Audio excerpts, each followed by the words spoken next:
Hello and welcome to Devil's Advocate. As we enter 2007, is India pursuing the right policies to eradicate poverty and encourage development? That's the key issue I should raise today with one of the country's top industrialists, the founding chairman of Infosys, Narayana Murthy. Mr. Narayana Murthy, just over 2 years ago you said, I believe that if India has to solve its problems of poverty, we have to embrace capitalism, ensure that jobs are created, and make sure that market-driven policies are accepted. I believe that is the only hope we have. Do you stand by that? Oh, absolutely. I entirely agree with that. Because after all, at the end of the day, the responsibility of the government is to ensure that people are happy and prosperous. And if people want to be prosperous, you have to have economic growth. If you want economic growth, you have to encourage entrepreneurship. And that means creation of new jobs. And second, of course, access to healthcare, education, nutrition, and shelter. You also said, and I'm going to quote again from you, a socialist system will not succeed because people need opportunities, incentives, and competition to better themselves. And that, you added, is the essence of capitalism. Is it your belief that capitalism better understands and therefore better responds to human nature? Oh, absolutely. Capitalism is about providing equal opportunity for everybody, and to make sure that people have incentive to perform better and better and better. Capitalism also thrives in an environment of competition. So it is very, very important for us to create an environment where there's intense competition amongst people and where there's opportunity for everybody to succeed, and of course, you know, the results are shared by everybody. It sounds as if you're saying that human beings perform best when they get rewards and when they know that they will make a profit and earn an income. Give them that incentive and they will perform miracles. Oh, absolutely. Let's remember that all countries which embraced communism have failed. I mean, even in Cuba, the only person that Fidel Castro could trust was his brother. There was nobody else in the whole country that he could trust to hand over the government when he was not well. That clearly says that communism as a system has failed miserably. So in India, where we've begun to treat capitalism as if it was a bad word, as if it was somehow sinful, as if it was wrong, we've actually misunderstood capitalism, and the truth is we've misunderstood human beings as well. Oh, there is no doubt at all. I think in the 50s and 60s, I think we went ahead with our fascination for so-called socialism. It was not true socialism. True socialism is what prevails in Sweden, in Norway. And we followed this pseudo-socialism, and unfortunately results have been less than desirable. Now, you said in one of your speeches recently, it is the task of government to create an environment where business thinks it has enough incentives to create more and more jobs. In a sense, that's your message to the Manmohan Singh government, isn't it?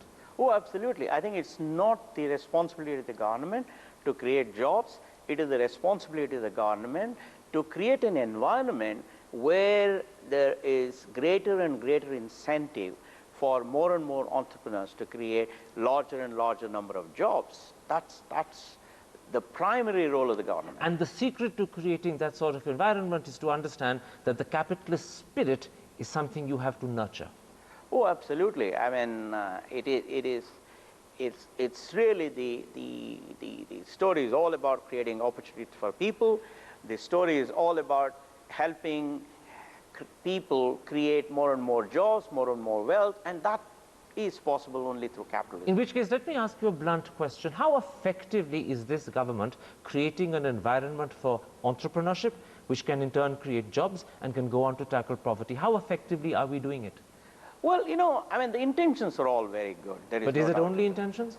And we have been making some, you know, incremental moves, but we have to take some big, bold moves. And I'm sure, you know, we will do that. I want to talk about the big, bold moves that we have to take. In a recent survey, the British magazine The Economist said India has taken off, but only with further reforms can it spread its wings and soar. Absolutely. Do you believe that if those reforms don't happen, India's potential will remain unfulfilled? Oh, absolutely, because let's remember one thing, that we have the largest mass of unemployment, we have the largest mass of illiterates, and our agricultural sector is not growing. So if we want to address these issues, then you have to de-license education sector, you have to focus on creating greater and greater productivity in agriculture, and you have to make sure that we take up low-tech manufacturing so that more and more people can move from agriculture to manufacturing. Let's go through some of the key reforms, and I want to ask you to what extent you agree with them, and then I'll come on and ask you whether they're actually politically feasible in India today. To begin with, do you believe we need to see extensive labor reform, including policies that permit hire and fire? Oh, in fact, that I would say is one of the primary things that we have to do. We have to be bold enough, courageous enough to bring labor reforms. Now, concomitant with that requirement is that we have a good safety net. In other words, corporations and the government must work together so that even if people have to be retrenched, they would have wherewithal to support themselves for 6 months or a year or two before they can get another employer. But the right to retrench is the right that entrepreneurs must have. The right to fire is a right they should have. Yeah, all over the world, it has been demonstrated that only when you have the right to retrench, then only you will become bold to create more and more jobs. Okay. What about something else? Do we need to also privatize India's vast public sector? Oh, very clearly, there is no doubt at all. I don't believe that government should be in business. What about what they call the Navratnas? People often think of them as holy cows. Should they be in government hands, or should they be given to the public and run by the public? I think these Navratnas would perform even better if they are in the private sector hands, or if they operate as if they are in the private sector. In other words, create an environment where they have absolute freedom to pursue the best policies. But of the two choices, private sector hands would be better. I would think so, definitely. What about something else that's being talked about, but is a controversial area in India? Opening up the retail sector to foreign direct investment. Would you go that far? Absolutely. You know, when we have opened it to large Indian groups, which means that the mom and pop stores are likely to suffer anyway. So why not open it to large multinationals, let them bring the best technology, let them bring the best practices, so that at the end of the day, the consumer benefits. Okay. Now, they often say in India that the government is wasteful in the way it handles subsidies. No one denies that the poor need to be taken care of, but in India, subsidies are wasted. Is there a case for targeting subsidies and perhaps cutting subsidies as well, so that the government's fiscal health is improved? You know, there are sections of our society which need subsidies. I'm okay with that. However, what is wrong is that we do not have accountability in government. So we have to work on a model where we enhance accountability, which means that we have to create public-private partnerships where the private sector can bring its expertise in efficiency and effectiveness, and the government brings its good intentions. Now, there's no doubt that if all that we're talking about, and admittedly it's a very big if were to happen, manufacturing in India would get a huge boost, and as a result there would be a terrific pull with the creation of new jobs from agriculture to industry. Is that the right way of tackling India's problems of rural poverty and rural unemployment? I believe it's the only way. The only way? Yeah, because, for example, China has created 140 plus million jobs in the last 11 years. They have moved people from agriculture and from rural areas into low-tech manufacturing. Because let's remember, we have the largest number of illiterates and semi-literates in the country. If these people have to be gainfully employed, they have to move into low-tech manufacturing. Number two, the per capita productivity in agriculture is about 1/3 of the per capita GDP of the country, because 26% of the people, 26% of the GDP is produced by 65% of the people. So what you're saying is that if India is going to tackle poverty, particularly rural poverty, which is the worst poverty, you have to increase and boost low-tech manufacturing. Absolutely. And to increase low-tech manufacturing, you have to encourage entrepreneurship, and that means embrace capitalism. Absolutely. There's no two ways about it. No, there are no two ways about it. The concomitant of this is that the government would then be freed up to concentrate on infrastructure and education. Are those the two priorities the government should concentrate on? I believe even infrastructure should be built by the private sector. The government should create policies that encourage private sector to create infrastructure. For example, airports, roads, power companies, distribution companies, ships, airports, ports, all these. So the government facilitates it by providing the incentive, but leave the task to the private sector. Absolutely. And government will be a regulator too. You have a very clear idea in your mind of what the government should be doing. It shouldn't be in business. It should be encouraging private sector business. What it should concentrate on is health, education, and perhaps incentivization. Yeah. No, but even in education and healthcare, I do believe that in urban areas, the government should leave it to the private sector, and government should provide subsidies by way of vouchers, which late Milton Friedman talked about, so that the poor people get the best of education, so that there is competition in the private sector to provide all these facilities in the most efficient manner. You really do believe in competition? Oh, yeah, absolutely. And you really do believe, in fact, in private enterprise? Oh, absolutely. What you're really saying is the selfish instinct of people is the secret. If you can modulate it properly, you can produce profits, you can produce the good life for everyone. But if you curb people, then you curb the future as well. I think so. But however, I would like to slightly modify the selfish part of it. I believe in what I term compassionate capitalism, which means capitalism in the mind, socialism at heart, which means corporations which make profits will have to make sure that they live in harmony with the society around them, so that they use a part of those profits to make sure that they help the less fortunate ones in the society. Let's take a break at that point, Mr. Murthy. You've talked of the need for compassionate capitalism. The question is, have we got the leadership to deliver it? That's the issue I want to raise with you after the break. We'll be back in a moment's time. Stick with us.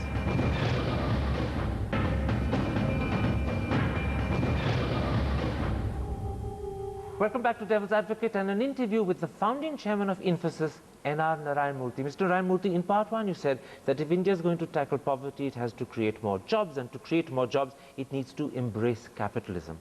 And you then sketched out the sort of reforms that India has to simply implement. The problem is the left disagrees with you. How do you persuade the left? I think it's all about leadership. Leadership is about raising the aspirations of people. It's about being bold. It's about taking courageous decisions. It's about communicating that vision to everybody. I think we need that kind of leadership. It's very interesting you say it's all about leadership, and I want to talk about leadership. But before I do you think the problem is simply limited to the left, or do you think there's a real sense in which Indian politicians and maybe large sections of Indian society are scared of change because they don't know what lies on the other side? I think, barring a few exceptions, we do not have good quality leadership in the country.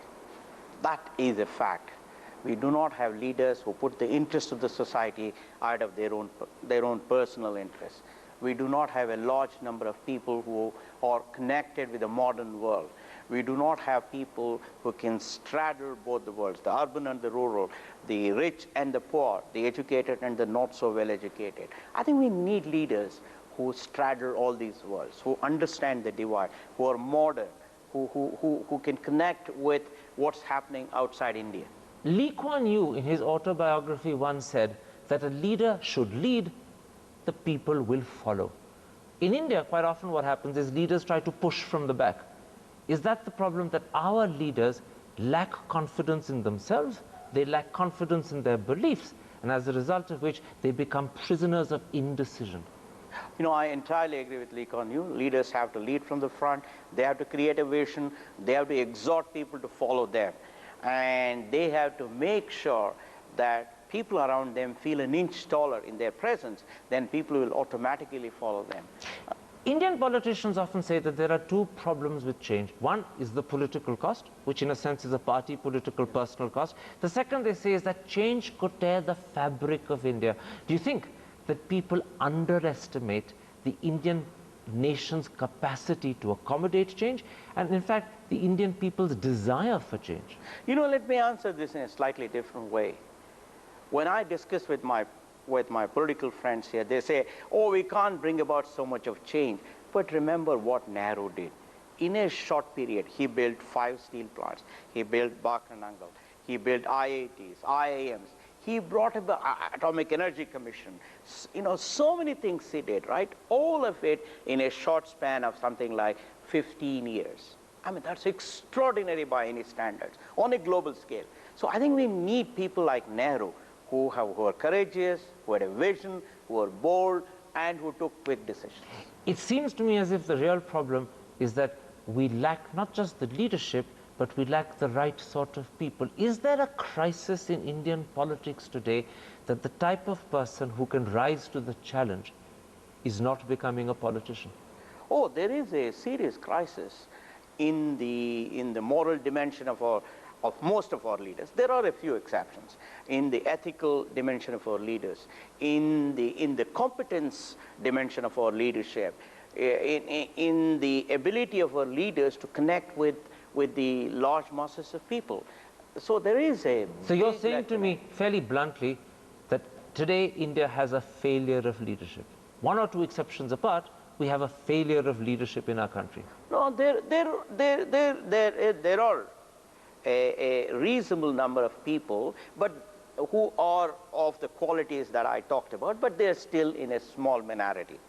5% probably, but that's not sufficient. At the top, do we have a person, man or woman, who has the vision, who has the political capacity, and who has the risk-taking courage to forge ahead and say, this is the way forward? I personally think that we have one such in Dr. Manmohan Singh. Unfortunately, he leads a very fragile coalition. You know, so I think it's... He has the vision, I grant you that, there's no doubt about it. Does he have the political understanding? Mrs. Thatcher both had vision and a political skill. And because of her political skill, she was able to withstand the backlash that change brings. Does Dr. Manmohan Singh lack the political skill? Because he's not been a politician, understandably. No, but look at it this way. He has done several historic things. For example, the nuclear stuff with the U.S. You know, so he has the required... What about in terms of economic reform? He understands the need for it perhaps better than you and I, and yet so many of the things you've talked about simply aren't happening. No, but let's remember one thing. The success of Infosys is entirely due to the economic reforms brought about by Dr. Manmohan. But that was 15 years ago. Yeah, but what the point I'm making is he has all the wherewithal, he has the vision, he has the economic outlook. What's missing? What's missing is he leads a very fragile coalition. So the nature of the UPA coalition is the real drawback at the moment. Yes, I can tell you, if he were to lead a majority Congress party government, I have no doubt at all that he would have moved much, much faster than he has been able to. That I am 100% certain. One last intriguing question. People listening to you will say that sitting in front of Karan Thapar today is a man with vision, a man who's achieved that vision in Infosys. Why is he not going into Indian politics? The country needs him. A catalytic change could start if he entered. Why is he suddenly hesitating? No, I mean, you know, as I've said often, I have painted on a very small canvas. Move to the bigger stage. It's a very complex canvas. But it's a challenge. It's a challenge. It's a challenge, and I do think there are many, many people who are much more What competent if the country than says, we need you today, Mr. Narayana Murthy, don't let us down? No, I mean, I think that's a very hypothetical question. So Sounds as if you're saying that the country say it first, then I'll answer it. You've always been very kind. Thank you. A pleasure talking to you, Devil's Advocate. Thank you very much.